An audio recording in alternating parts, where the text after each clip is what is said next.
Good evening and thanks for joining us tonight. I'm Erin Sullivan. Let's get right into our top 6 headlines at 6. The deadline for Nebraska legislators to sign up to visit the ICE detention facility in McCook has passed. Senators have to follow ICE rules in order to tour the facility on Monday, which some, including Omaha Senator Michaela Cavanaugh, have called illegal. Cavanaugh says state law allows legislators to visit any Nebraska corrections facility at any time and that they shouldn't need this pre-approved tour. Her 2 attempts to visit the facility last month were denied.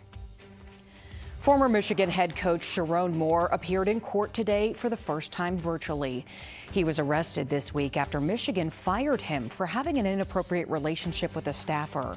On the same day, prosecutors claim he broke into a former lover's home and threatened to take his own life. Moore pleaded not guilty to the charges against him. In just a few hours, Nebraska volleyball is facing off against Kansas for a trip to the Elite Eight. We'll take you live to Lincoln in just a few minutes. The House Oversight Committee releasing new photos from Jeffrey Epstein's estate today.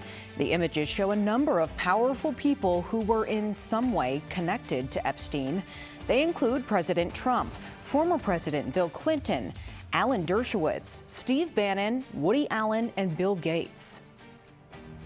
UNO will opt into the NCAA House settlement for the next school year. The deal allows the school to share revenue directly with student athletes. In June, the college announced they would not participate this school year, saying it could create problems for current athletes. Well, after nearly 10 years of work, a statue of Omaha's Broom Man finally has a permanent home. For years, Reverend Livingston Wills sold brooms and spread smiles around town. Now, a bronze image of the Reverend will immortalize his spirit on a busy Omaha intersection.